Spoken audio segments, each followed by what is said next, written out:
استاد جی یہ میرے بچے ہیں، اس کے سر پر بات کا سایہ نہیں ہے، یہ بچہ یتیم ہو چکا ہے۔ استاد جی نے کہا کیا کروانا چاہتی بتلاؤ؟ کہا اس بچے کا داخلہ مدرسے کے اندر لے لیجئے، لیکن ایک شرط کے ساتھ، اس کو کبھی آپ چھٹی مت دیجئے گا۔ استاد نے کہا ٹھیک ہے، میں اسے کبھی چھٹی نہیں دوں گا جب تک کہ بچہ حافظ قرآن نہ بن جائے، جب تک کہ بچہ عالم دین نہ بن جائے، جب تک کہ بچہ مفتی نہ بن جائے، تب تک میں اسے چھٹی نہیں دوں گا۔ بچہ تو بچہ ہوتا ہے، بچے کو ماں کی یاد ستانے لگی اور گھر کی یاد ستانے لگی۔ بچہ استاد کے پاس پہنچا، پہنچنے کے بعد کہنے لگا استاد جی چھٹی دے دیجئے، ماں کی یاد ستا رہی ہے، گھروں کی یاد ستا رہی ہے، ماں سے مجھے ملنا ہے۔ استاد نے کہا تمہاری ماں نے تو منع کیا تھا اس بچے کو چھٹی مت دینا۔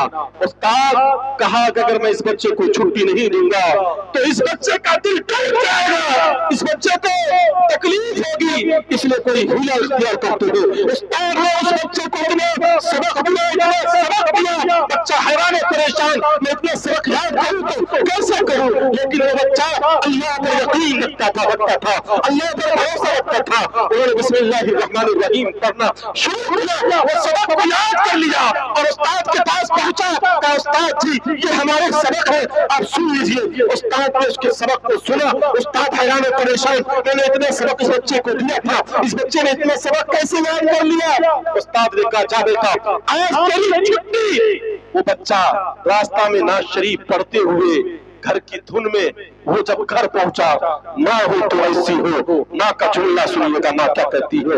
ماں کہتی ہے کون؟ جب بچہ دروازے پر دستک دیتا ہے، کنڈی میں جاتا ہے تو ماں کہتی ہے کون؟ کہا ماں میں تیرا اللہ، تو یہ دنیا ختم، مساجد ختم، تو یہ دنیا ختم۔ اس لیے اس علامہ کی عظمت کو پہچانو مسلمانوں، آج یہ طے کرو کہ تمنا کرو کہ انشاءاللہ ہم اپنے بچے کو اچھا ایجوکیشن دیں گے، اچھی تعلیم دیں گے۔ یہ بہانہ نہیں چلنے والا، ہمارے پاس مولانا صاحب پیسے نہیں ہیں، پیسے ہر شخص ہر وقت کے پاس پیسے ہیں، آپ ایک روٹی کے بجائے آدھی روٹی کھاؤ، لیکن اپنے بچے کو اچھا ایجوکیشن دو، اچھی تعلیم دو، اچھا شکشا دو۔ اگر ہم نے اور آپ نے اپنے بچے کو حافظ قرآن بنایا، عالم دین بنایا، لیکن بہت سارے لوگوں کی سوچ یہ بھی بن چکی ہے کہ ہمارا بچہ اگر حافظ قرآن بن گیا، عالم دین بن گیا، مفتی بن گیا تو بھوکا مرے گا۔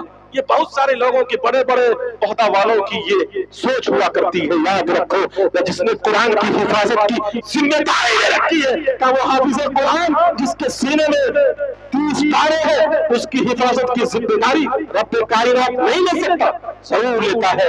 کبھی آپ نے سنا ہوگا کہ حافظ قرآن بھوکا مر گیا، حافظ قرآن کے ساتھ یہ حادثہ پیش آیا، اس کی حفاظت کی ذمہ داری بھی رب کائنات نے لی ہے۔ نوجوان ساتھیوں، بزرگوں، قیامت کا میدان ہوگا، اولین و آخرین اکٹھا ہوں گے، وہاں ڈاکٹر بھی ہوں گے، وہاں انجینئر بھی ہوں گے، وہاں قسم کے لوگ بھی ہوں گے، تمام کے تمام لوگ میدان محشر میں کھڑے ہوں گے۔ لیکن اس دن قیامت کے دن جب رب کائنات کی نگاہ حافظ قرآن کی طرف کرے گا، حافظ قرآن سے کہا جائے گا او حافظ قرآن تو دنیا کے اندر میرے قرآن کی تلاوت کیا کرتے تھے، میرے قرآن کی رت کیا کرتے تھے۔ او حافظ قرآن ظہر کی نماز میں، فجر کی نماز میں، عشاء کی نماز میں، عصر کی نماز میں تم میرا قرآن کی تلاوت کرتے تھے۔ او حافظ قرآن آج میں تمہیں اجازت دیتا ہوں، جاؤ 10 ایسے لوگوں کے کاندھے پر ہاتھ رکھ دو، میں اللہ تبارک و تعالی تمہارے ہاتھ رکھنے کی وجہ سے اسے جہنم سے ہٹا کر کے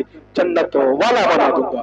بتاؤ تو فرقیہ کے نوجوانوں، جس کا بچہ قرآن کا حافظ ہوگا وہ اپنے ماں کو بھول جائے گا، وہ اپنے باپ کو بھول جائے گا، وہ اپنے دادا کو بھول جائے گا، وہ اپنے دادی کو بھول جائے گا، وہ اپنے نانا کو بھول جائے گا، وہ اپنے نانی کو بھول جائے گا۔ میں نے کتابوں میں پڑھا ہے اس نے حافظ قرآن عالم دین کو شفقت کی نگاہ سے دیکھ لیا، پروردگار عالم اسے شفقت کی نگاہ کی دیکھنے کی وجہ سے اسے بھی جہنم سے ہٹا کر کے جنت والا بنا دے گا۔